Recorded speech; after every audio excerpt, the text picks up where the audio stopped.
Акбар Умаров яке аз иштирокчии садамаи радиатсионии нерӯгоҳи барқи атомии Чернобил мебошад, ки имрӯз аз рӯзҳои мудҳиши садама нақл мекунад. Вай мегӯяд таркиш санаи 26 апрели соли 1986 дар давлати Украина рух дода буд. Акбар Умаров барои гузаронидани тартиботи ҷамъиятӣ дар ҷои ҳодиса баъди 2 соли садама, яъне соли 1988 сафарбар гардидааст. Вазифаи асосияш ҳимоя кардани мавзеи таркиш, ки ҳудуди 30 километрро фаро гирифтааст, ба ҳисоб мерафт. Мақсади мо одамои бегона ё ин ки унҷо эвакуатсия шуда буд, чапа надарон, гашта нараванд ҳамонҷо.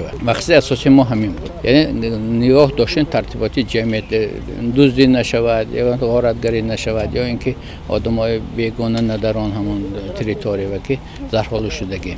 барои бартараф кардани садамаи радиатсионии Чернобил аз вилояти Суғд беш аз 1000 нафар ба давлати Украина сафарбар шуданд. Садама дар блоки 4-уми нерӯгоҳи барқи атомии Чернобил рух дода, бартараф кардани он наздик 4 сол давом карда буд. Имрӯз иштирокчиёни ин садамаи мудҳиш лаҳзаҳои бартараф кардани таркишро хуб дар хотир доранд ва барои зинда мондану ба ватан баргаштан чӣ қадар ҷаҳду талош карданд фаромӯш намекунанд.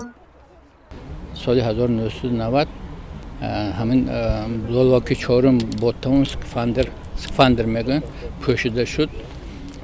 ҳар рӯзи ҷумъа як ҳафта як маротиба планови виброс, нақшаи партофтани ҳамон радиатсия, яъне дар ҳамон ҷое ки радиатсия ҷамъ мешуд бояд аз нав душоб таркиш нашавад. Аз нав планови, яъне нақшави мепартофтанд. Амин уран 25 сол ҳамонҷо тами, яъне заправка карда шуда буд. баъд аз 25 сол яъне амин кам шуд.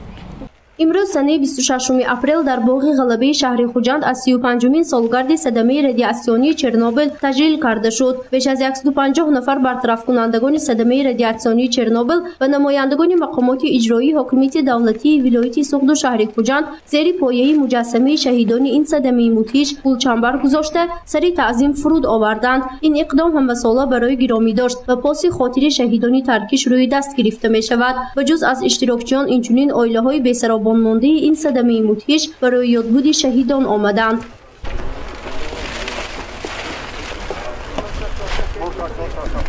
ҳоло аз шумораи умумии беш аз 1000 нафар иштирокчиёни садамаи радиатсионии Чернобил дар вилояти Суғд ҳамагӣ 410 нафар дар қайди ҳаёт мебошанд. Дар пайи ин садама дар Суғд 110 оила бесаробон монда, фарзандоне ки баъди садама таваллуд шуданду аз падар ё модар зарар диданд 235 нафарро ташкил медиҳад. барои онҳо аз тарафи ташкилоти ҷамъиятии иттифоқи Чернобил дар вилояти Суғд якчанд имтиёзҳо дода мешавад.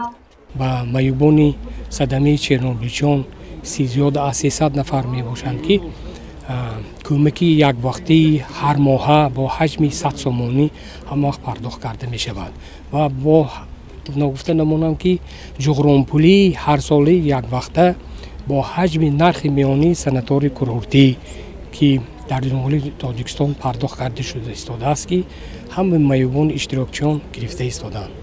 садамаи радиатсионии нерӯгоҳи барқи атомии Чернобил дар таърихи собиқ Иттиҳоди Шӯравӣ аз ҳама фоҷиаи калон ба ҳисоб меравад. бар асари ин садама даҳҳо нафар ҳалок гардиданд, садҳо нафари дигар гирифтори бемории шуоафканиву радиоактивии дараҷаҳои гуногун гаштаанд. мардуми тоҷик ҳамасола баробари дигар давлатҳо аз рӯзи мудҳиши ин садама ба хотири ёдбуди шаҳидони таркиш ба хубӣ ёд мекунад. гузориши Фарзона Шамсӣ ва Насим Раҳимов барои барномаи иттилоотии Хабар.